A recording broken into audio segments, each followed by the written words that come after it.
Buen día, amigos. Empezamos el año con una serie de medidas de malas noticias, una serie de medidas de ajuste asumidas por el gobierno nacional que de alguna manera se completaron durante el primer trimestre del año.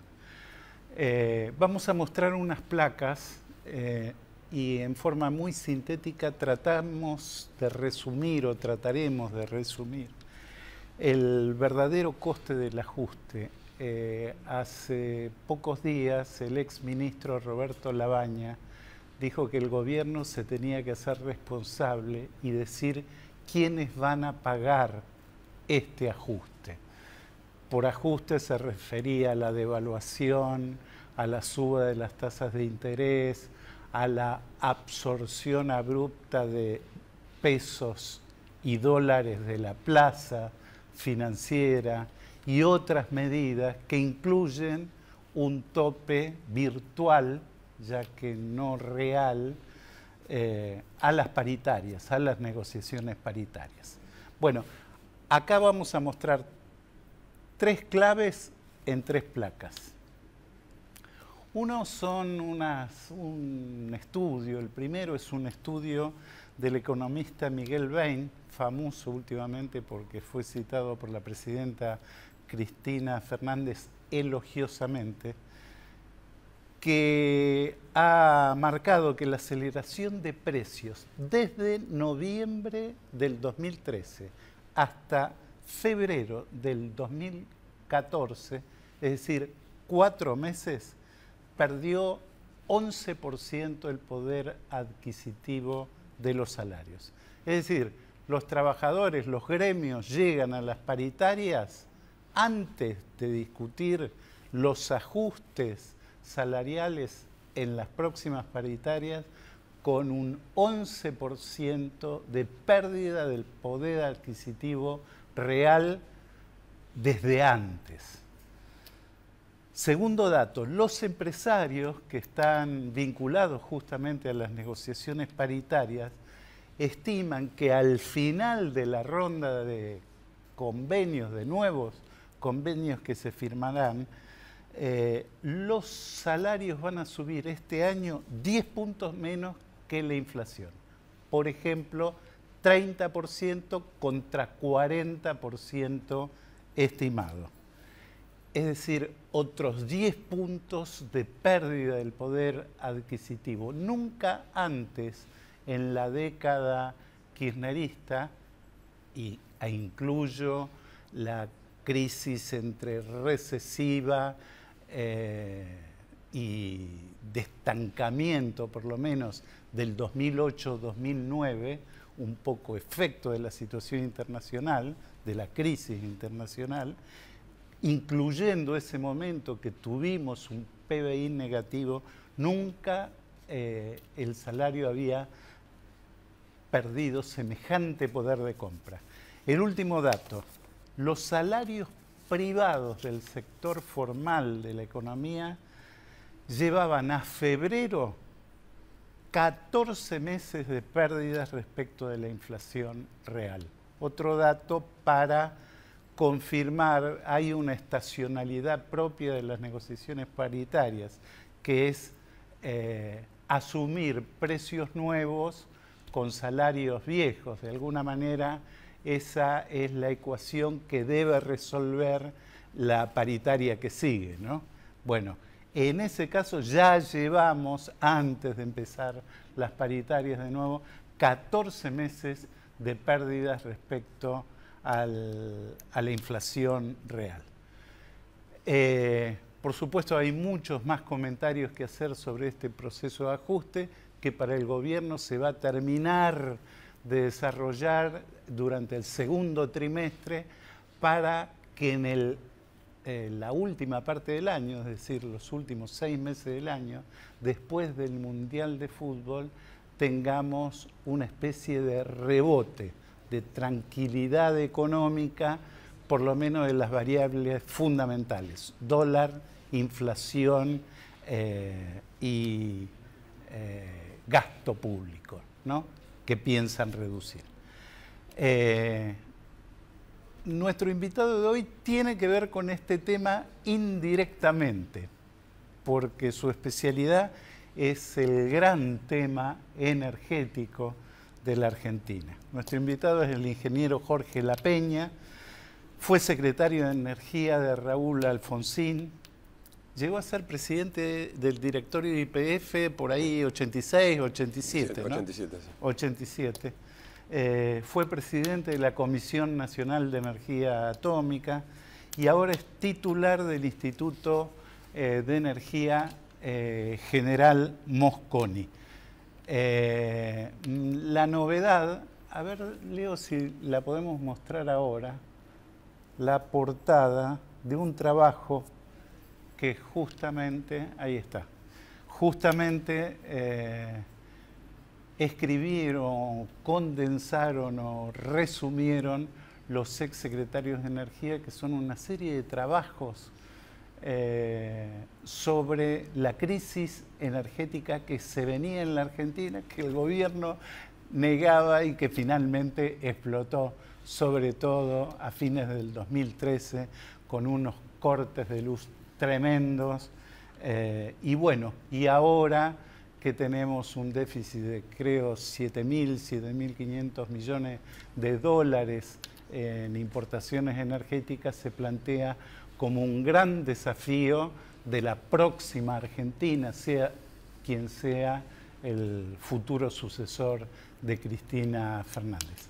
Hacemos una pausa y volvemos con el ingeniero La Peña. Bueno, La Peña, llegamos al momento de la verdad. En realidad, a fines del año pasado, yo decía, con los cortes de luz, antes también tuvimos cortes de luz, ¿no? Y también tuvimos corte de suministro a las empresas en invierno.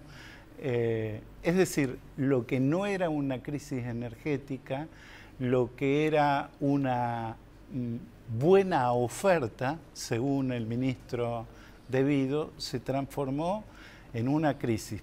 Primero, para la balanza de pagos.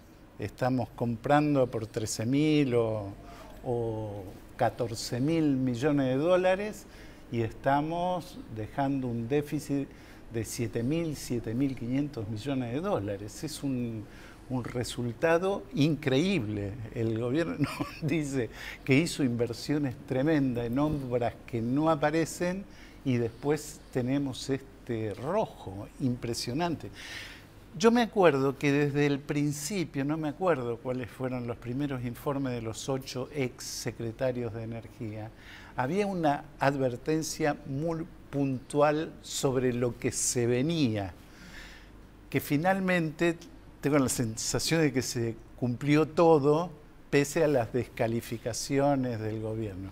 ¿Por qué no nos cuenta un poquito cómo fue la historia de los exsecretarios y estos trabajos? Efectivamente, los exsecretarios de Energía hemos constituido un grupo a partir de fines del 2008 y los primeros documentos se publicaron a principios del 2009, de manera que estamos cumpliendo 5 años. Se han publicado más de 30 documentos y estos han sido compilados en el libro que se mostró en pantalla, que es un libro de acceso gratuito y que cualquiera puede bajar de la dirección de www.exsecretarios.com.ar.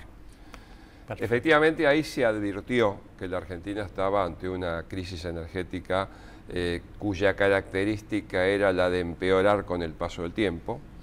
Esto constituyó un discurso trabajado y homogéneo por parte de los exsecretarios que tuvo como discurso antagónico el discurso gubernamental. Es decir, por un lado, las declaraciones, digamos, que yo sintetizaría en el hombre equivocado en esta historia, que es el ministro De Vido, y por otro lado el discurso de los exsecretarios que advertían que esta crisis inexorablemente se producía, se ampliaba y se haría insostenible. Esta es la virtud, digamos, de las alertas tempranas que se dieron. Las manifestaciones de las crisis son variadas. Una manifestación es la pérdida de autoabastecimiento energético que obligó a importaciones crecientes. ¿Cuándo perdemos el autoabastecimiento? Técnicamente, el momento en que Argentina necesita importar más que lo que exporta es el año 2010. Ajá. En el año 2006, Argentina tenía un superávit de balanza comercial energética del orden de los 6.000 millones de dólares. Y hoy tiene un déficit del orden de los 7.000 millones de dólares que crece velozmente. Claro. O sea, en el lapso de 8 años hemos pasado de 6.000 positivos a 7.000 negativos, claro, y esto crece velozmente. ¿Por qué? Porque crecen velozmente las importaciones energéticas, que hay que pagarlas en dólares, al contado, por decirlo así. Obviamente. Y esto se da porque decrece la producción petrolera, decrece la producción gasífera y en estos años se ha incrementado la demanda. El gobierno siempre tuvo un discurso, por un lado, ufanándose del crecimiento del consumo, ¿no? Es decir, como la economía andaba bien, había actividad, había pleno empleo, la gente consumía más, entonces era natural que las fuentes energéticas no dieran abasto. Ahora, por el otro lado, simultáneamente, el propio gobierno se veía obligado a aumentar los subsidios a la energía, que ya creo que pasaron los 80.000 millones o algo así. Yo calculo que esto son verdades a medias todas, ¿no? Porque sí, efectivamente el consumo creció, no siempre por las buenas razones y no siempre para respaldar el consumo de los sectores más desprotegidos, porque bueno, el gas era más barato para un ciudadano del barrio de Palermo que para un consumidor de garrafas de gas en el conurbano, bueno, ¿no? Tenga la plena seguridad que la situación de crisis energética a la cual se llegó es por políticas equivocadas del gobierno. Evidentemente, no alentar el incremento de la producción y el incremento de la exploración trajo como resultado la caída de la producción de petróleo y de gas, que es la mayor caída de toda la historia petrolera argentina, que tiene más de 100 años. Nunca hubo un gobierno que haya tenido una caída productiva tan grande como el gobierno de Cristina Kirchner. Por otro lado, la política del congelamiento tarifario disimulaba el problema ante la opinión pública, que no veía aumentos en sus boletas, claro, veía que la energía era barata, pero simultáneamente creaba el monstruo que complicó el funcionamiento de la hacienda pública, que son los subsidios energéticos, que en el año 2003 no existían y ahora son 81.000 millones de pesos, y el crecimiento de esos subsidios respecto al año anterior, este es el valor de 2013, ha sido del 50%. De forma tal que estamos ante un verdadero cáncer cuyo crecimiento el gobierno es impotente de controlar, por más que diga lo contrario. Que esta es la segunda manifestación de la crisis energética. El sistema funciona con subsidios presupuestarios insostenibles. Y la tercera manifestación de la crisis energética es lo que hemos visto en diciembre y enero de este año, que es un sistema también impotente de abastecer toda la demanda que le pide la clientela, y empresas que no fueron capaces de solucionar los cortes en un plazo perentorio, lo que provocó gran cantidad de protestas, de piquetes y hasta de muertes de ciudadanos inocentes en este contexto. Entonces, esta es la crisis energética que el gobierno no supo, no quiso, no pudo resolver, y su exégeta, el ministro De Vido, digamos, resume en un discurso equivocado. Claro, a veces uno se pone a pensar si el origen de esto fue una simple equivocación de un tipo que no tiene la menor idea de energía, o hubo corrupción y mala praxis, ¿no? Siempre me queda un poquito de duda, porque me cuesta creer que el gobierno no haya entendido que para que hubiera inversión en el sector hacía falta precios competitivos para que tuviera sentido invertir, o que era mucho menos de lo que finalmente terminaron costando las compras en el exterior, y por el otro lado no hubiera cierta racionalidad por el tema de los subsidios. Es decir, ahora estamos discutiendo un ajuste de las tarifas de servicios públicos que el gobierno dice para el agua y el gas unos 10.000 millones de pesos se ahorrarían teóricamente, aunque no dice todavía cómo saldrían esos 10.000 millones de pesos. Algunos dicen que con las tarifas de electricidad, que también subirían porque se quitarían los subsidios, o una parte de los subsidios, se llegaría a un ahorro de 15.000 o 17.000 millones de pesos. Pero en realidad tenemos subsidios por 135.000 millones de pesos. Es decir, es una locura que esto haya crecido de esta manera y por supuesto con la rigidez que tiene este gasto, que es imprescindible para el funcionamiento de la producción y para el usuario, para el ciudadano común, ¿no? Digamos, su pregunta y su reflexión me lleva también a una reflexión. Evidentemente, acá hubo, desde el punto de vista político, populismo. Es decir, se hicieron cosas demagógicamente en este sector y estas cosas que se hicieron son insostenibles, tienen resultados muy negativos y no se puede continuar con la política de la mentira. Ahora, ¿esto se hizo por ignorancia? Creo que se hizo por ignorancia. ¿Hubo corrupción y sobrecostos? Hubo corrupción y sobrecostos. Los sobrecostos, el ejemplo más elemental, es que las importaciones de gas natural licuado se están pagando en el orden de $17 el millón de BTU, fueron no planificadas, o sea, tiene un gran componente de improvisación, o sea, el gobierno fue incapaz de avisorar el problema de la importación que se venía, y este precio es prácticamente el doble del que paga un país que importa el gas natural licuado en forma eficiente, de forma tal de que hay, digamos, lo que usted mencionaba es una mezcla de tres, digamos, defectos. Yo me acuerdo ahora, me acuerdo del principio, los convenios que se firmaban con el gobierno de Venezuela, que terminó siendo, o PDVSA concretamente, la petrolera venezolana, una especie de trader de las importaciones energéticas de Argentina, sobre todo el gasoil. Bueno, pero evidentemente habrá mucho que investigar, pero lo cierto es que estamos ante un problema. Lo mejor es que el gobierno que se haga cargo del 2015 no aplique el mismo método político y de gestión que aplicó el gobierno de Cristina. Por otro lado, si usted analiza el discurso más importante que se da en una república, que es el discurso de la presidenta o del presidente a las cámaras en la apertura de sesiones ordinarias, va a ver que la presidenta no entiende el problema energético y más aún lo minimiza o lo disimula.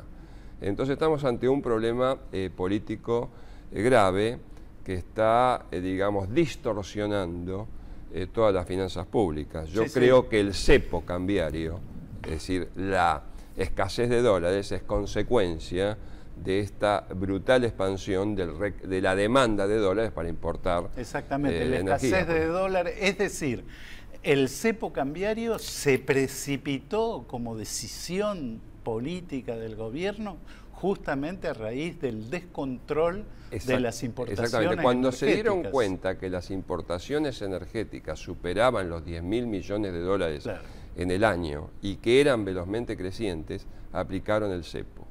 O sea, ahí se dieron cuenta que esto era insostenible.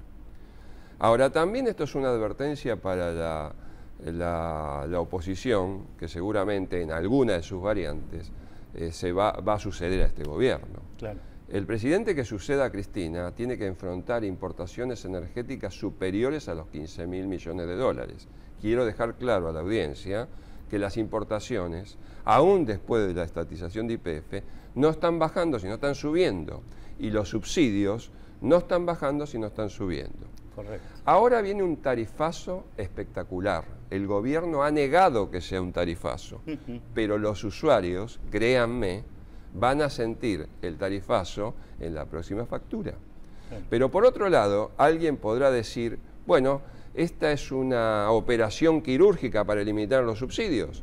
No, porque como usted ha dicho, esto representa aproximadamente 10.000 millones de dólares frente a subsidios que el año pasado fueron de 81.000 millones, perdón, 10.000 millones de pesos, y subsidios que el año pasado fueron 81.000 millones de pesos, y que van a crecer por varias razones. Primero, porque hay una inflación que incrementa los costos de las compañías en el orden no menos del 30%.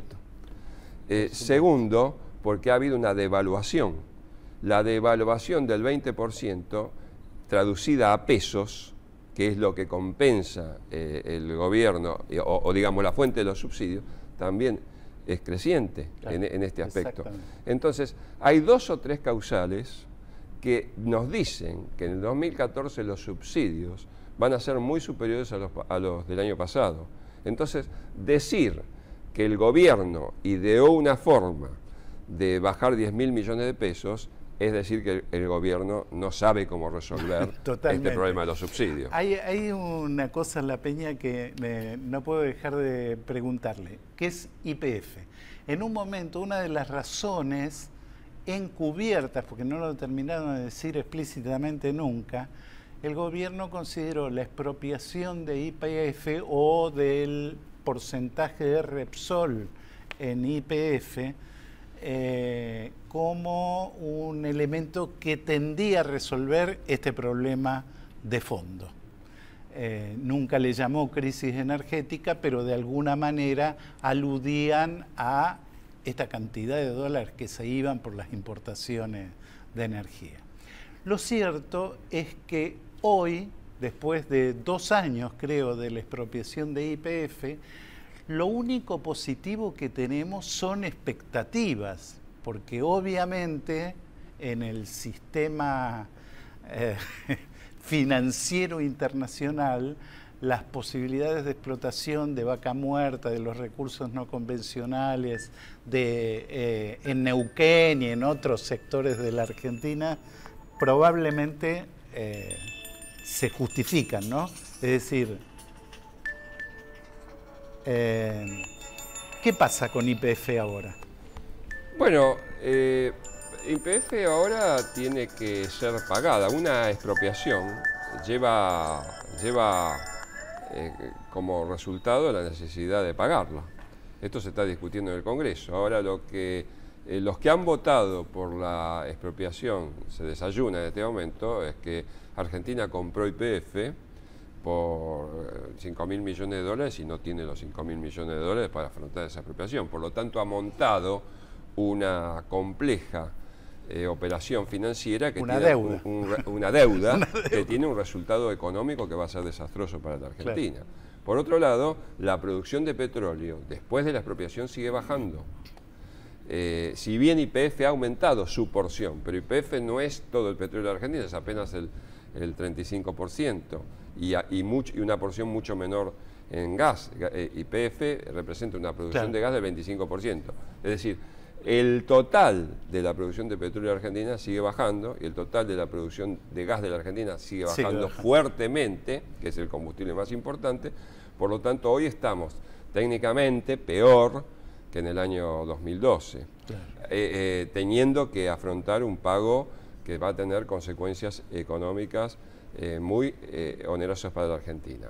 Pero por otro lado, la posibilidad de sacar a la Argentina de esta depresión o caída productiva para volver al autoabastecimiento depende de recursos no convencionales que todavía no han sido cuantificados. Que van a rendir en el mediano plazo. Que podrían, digamos, vamos a aplicar el subjuntivo y el potencial, que podrían rendir en el largo plazo siempre y cuando se demuestre la factibilidad técnica, económica y ambiental de la explotación de estos yacimientos. Argentina tiene costos de explotación que son muy altos respecto a los costos de explotación que existen en Estados Unidos en yacimientos similares.